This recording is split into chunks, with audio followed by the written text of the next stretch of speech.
welcome to St. Paul's Universalist Church.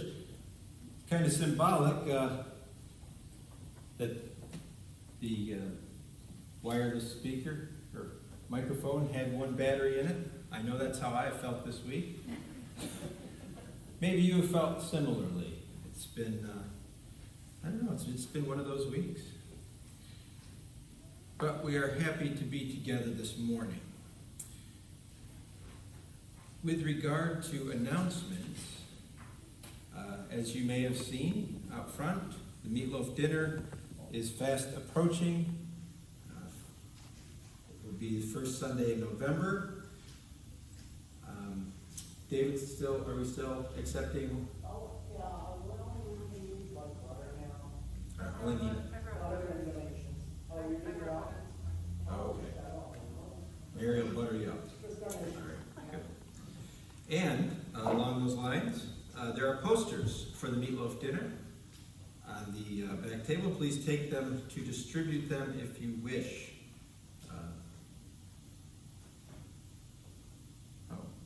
Let's advance that. Are there any other announcements? I didn't see any, and I'm trying to swing by there right up until the last second.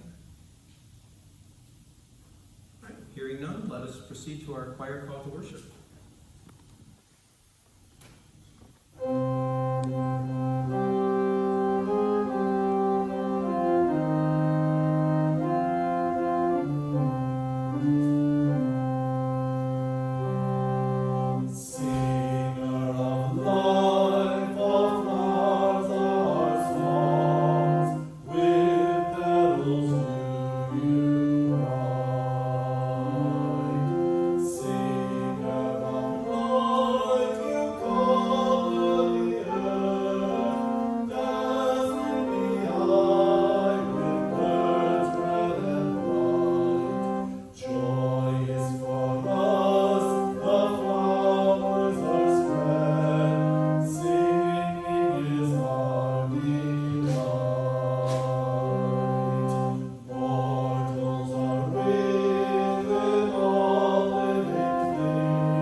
My opening words are from the Native American tradition, which will be the theme of today's service.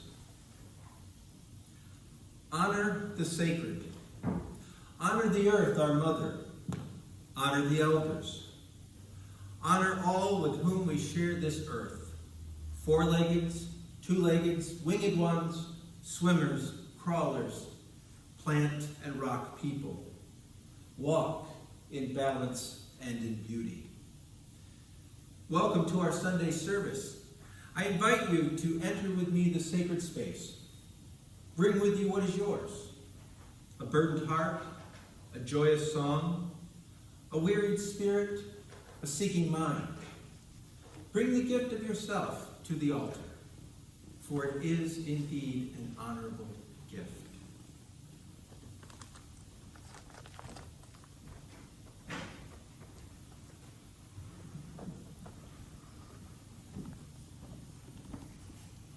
Let's open our worship time with the lighting of the chalice, and as I do so, I invite you to join me in the words. We light this chalice for all who are here and all who are not, for all who have ever walked through our doors, for those who may yet find this spiritual home, and for those we can't even yet imagine. For each of us and for us all, may this flame burn warm and bright. And our opening song is number 15.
standing and join me in the words of affirmation. Love is the doctrine of this church. The quest of truth is its sacrament, and service is its prayer. To dwell together in peace, to seek knowledge and freedom, to serve humanity and fellowship, to the end that all souls shall grow into harmony with the divine. Thus do we covenant with one another and with our God.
I'd like to invite you now to join me in a time of prayerful meditation.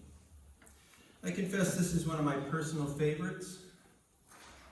It is a translation of the words of Chief Yellowlark, right around 1880. And he was, at the time, the leader of the Lakota Sioux tribe in the Midwestern part of this country. So let us pray. O great Spirit, whose voice I hear in the winds, and whose breath gives life to all the world, hear me. I need your strength and wisdom. Let me walk in beauty, and make my eyes ever hold the red and purple sunset. Make my hands respect the things that you have made, and my ears sharp to hear your voice. Make me wise so that I may understand the things you have taught my people. Let me learn the lessons you have hidden in every leaf and every rock. Help me to remain calm and strong in the face of all that comes towards me. Help me find compassion without empathy overwhelming me. I seek strength not to be greater than my brother, but to fight my greatest enemy, myself. Make me always ready to come to you with clean hands and straight eyes. So when life fades as the fading sunset, my spirit may come to you without shame. We will now share a moment of silence where we listen to the wisdom of our hearts and minds.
now to join me in responsive reading number 551.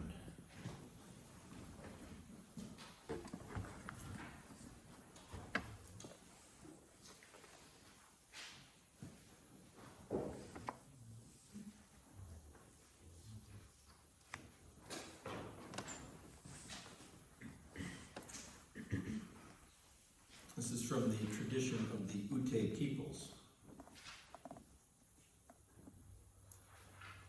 Earth, teach me stillness, as the grasses are stilled with light. Earth, teach me suffering, as old stones suffer with memory. Earth, teach me caring, as parents who secure their young.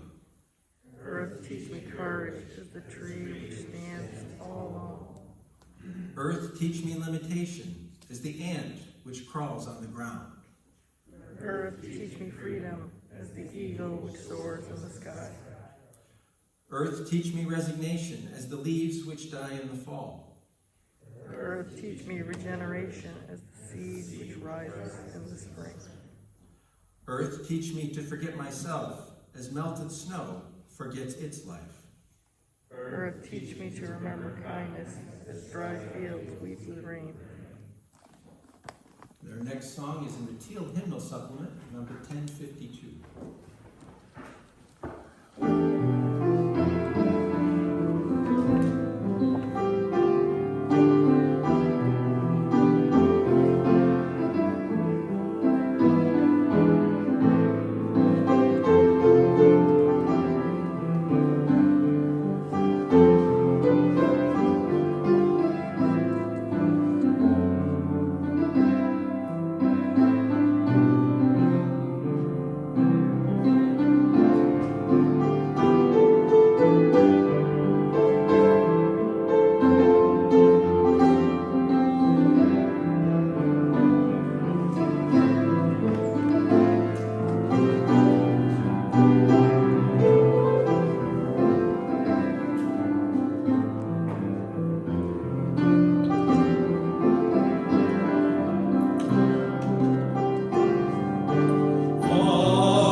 most of us grew up with this coming Monday being Columbus Day.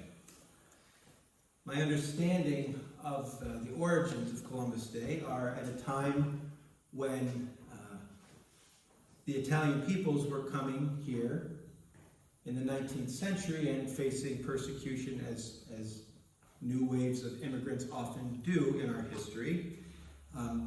They could point to the fact that the discoverer of America, as it was believed at the time, was an Italian, and kind of gave them a connection.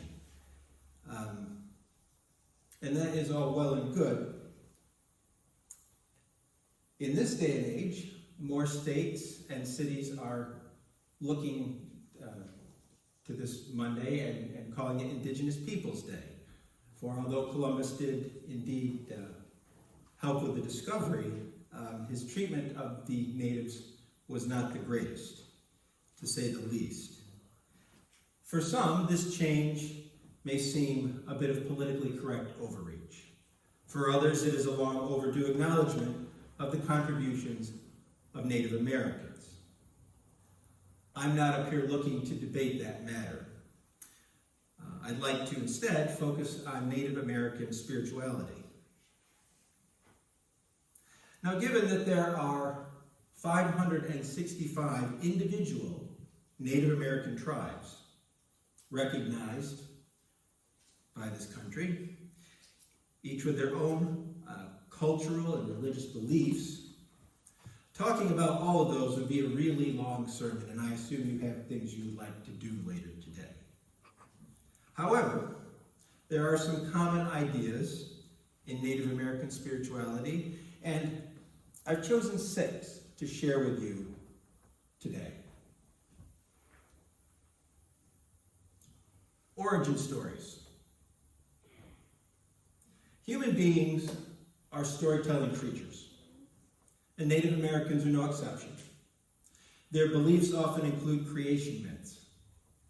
In our scientific age, a literal interpretation of such stories would seem outdated and irrelevant. But this misses the point. Stories help bind communities together by creating a sense of belonging. How many of us can remember being children, or with our own children, sitting around and recounting the old family stories, whether they are family that are still with us or, listening to our grandparents talk about their parents or their grandparents and the stories that connect families. The joys, the sorrows, the lessons. Understanding our cultural histories helps us to feel secure and have a sense of belonging to something greater than ourselves. From family stories to histories of our own culture, these stories, myths, and legends can have a profound effect on who we are.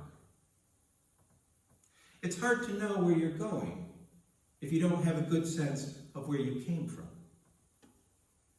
Looking at our lives in this way, we become less individualistic and realize that we all depend on one another.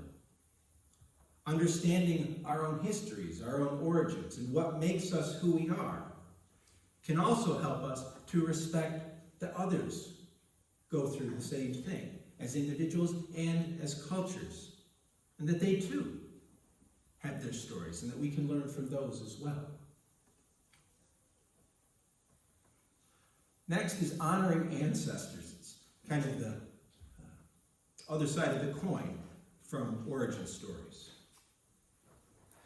There's a strong reverence for ancestors in the Native American tradition. In some ways, we practice this in modern society. Think of the deep regard that we are instilled with for our founding fathers. On the other hand, American culture is often focused on the young as far as consumer goods and entertainment. There's that almighty, 19 to 49 demographic. And there is a tendency, a sad tendency, I've noticed, to forget or ignore older people in our society. And I think this is a real tragedy. As I like to think, I taught my children, one of the biggest differences between the young and the old is experience. If experience is indeed the best teacher, then we do ourselves a tremendous disservice by dismissing the wisdom of our ancestors, both living and those no longer with us. We should realize that we are only here because of those who went before us. Doing so helps us to build a sense of continuity in our lives, for one day we too will be the ancestors of those who come after us.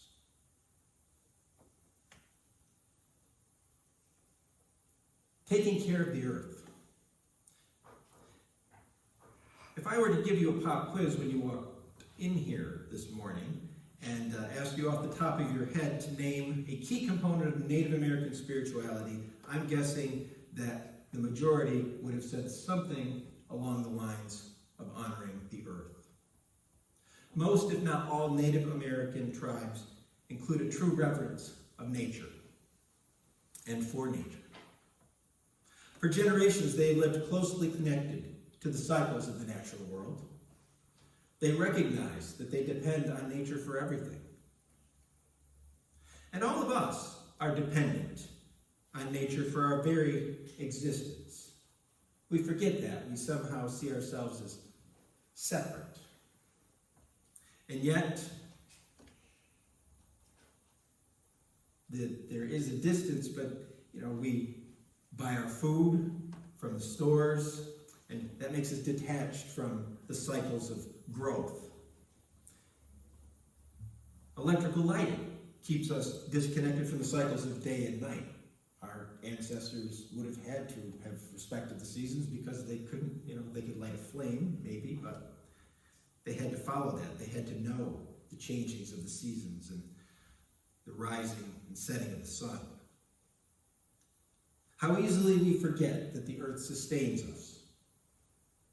And we do so at our own peril. Scientists from all over the world warn us that we are headed toward environmental catastrophe. Not environmental problems, environmental catastrophe. A catastrophe largely of our own making. And yet we often downplay both it and our role in it. And when I say our, I'm not talking about us. I mean us, the 7 billion people that inhabit this planet. We are not exempt, nor are we special or somehow immune to the effects of climate change. We are active participants, sometimes for good, but not always. Now more than ever, we need to reverse course by honoring our Mother Earth and reconnecting with the source of our very being. Rituals and spiritual journeys. As with most religions, Native American beliefs include rituals. For many Native American tribes, a spiritual journey or vision quest is a rite of passage. A vision quest often involves spending time alone, communing with nature, and going inward to connect with the deeper parts of ourselves. In our modern society, we tend to be very outward looking. We spend most of our time in the material world, seeking to improve our lives and achieve success, or at least what society deems as success. However, we can learn a lot if we are willing to take an inner journey and reconnect with our own spirits. Often when we are dissatisfied with our outer lives, a journey inward can help. This may involve meditation or finding time to ourselves to think and reflect. Rituals like those we practice here most Sundays, or on special occasions like our water communion, or our Christmas Eve service, or Easter celebrations, or our flower communion, and acknowledging the joys and sorrows in our lives. Help to connect us to something greater than ourselves. Call it God, call it the Spirit, call it the great mystery, call it our highest selves, what have you. One of my favorite sayings is, the journey is the destination. How we get where we're going and what we learn along the way are at least as important as reaching where we're headed.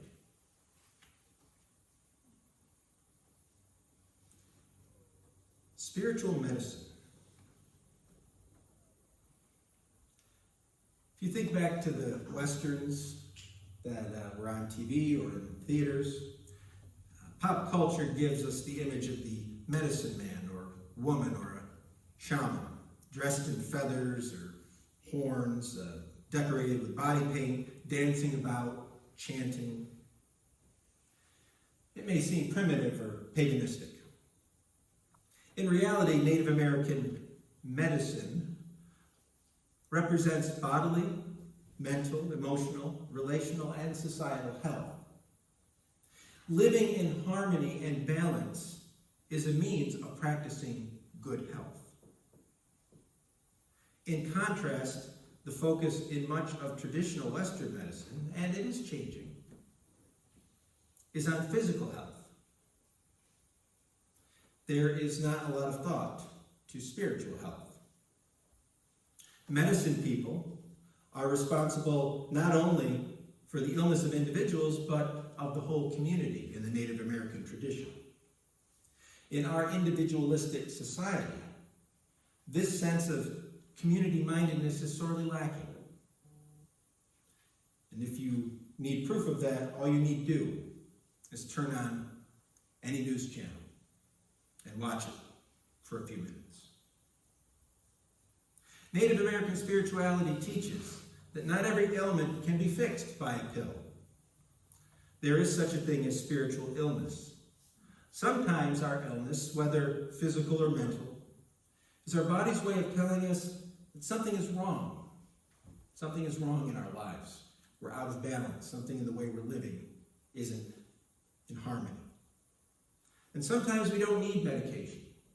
Rather, we need to fix the balance of our lives and reconnect with what is important to us. When a society is sick or in pain, every member suffers. When we learn to solve the problems of our communities, we make everyone's lives more healthy and harmonious. And this is a spiritual lesson sorely needed in our hyper-partisan, deeply divided culture. And finally, obligations instead of rights. As Americans, we like to talk a lot about our rights. We have the right to say this, to do that, to own these things. I hear it all the time in my other line of work. I can do what I want. We have freedom. We have rights. But just look at the muddled mess that has been created by the ongoing pandemic and the issue of being vaccinated. Side note, I'll be honest with you, I have very mixed feelings about the idea that the government is mandating people to get vaccinated. But when I step back from that, I guess what truly makes me sad, not angry, but sad, is that things have gotten to the point where getting vaccinated had to be mandated in the first place.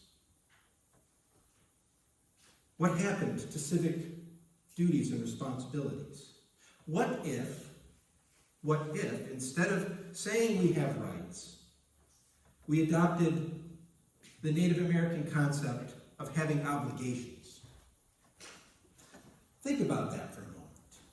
Substitute the word obligations in place of rights. I have the obligation to speak freely. I have the obligation to vote. I have the obligation to help take care of my corner of the world. Focusing on our rights while perhaps ignoring our responsibilities, in my view, is a huge part of what's wrong with our world today. When we change our emphasis from rights to obligations, we shift from a more selfish to a more selfless perspective. No man, no woman is an island. We really are in this together. And yes, we absolutely do have rights. I'm not saying we shouldn't have rights. But we also have obligations. We have obligations to ourselves, we have obligations to each other, and we have obligations to our world. And imagine, just for a moment, if you can, what our world would look like if we changed that shift, that subtle shift. We have rights, but we also have obligations. Native American spirituality has much to offer for our consideration. Relegating Native Americans to the stereotypical savages or bad guys in Westerns, ignoring their tremendous influence in American culture, is a disservice not only to them, but to us. Living in harmony with our past, with ourselves, with others, and with the natural world is one pathway toward a better, healthier, more spiritually connected tomorrow. May it be so. The closing song is also in the Teal Hymnal, number 1066.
Friends, treat the earth well. It was not given to you by your parents, it was loaned to you by your children. We do not inherit the earth from our ancestors, we borrow it from our children. Regard heaven as your father, earth as your mother, and all things as your brothers and sisters.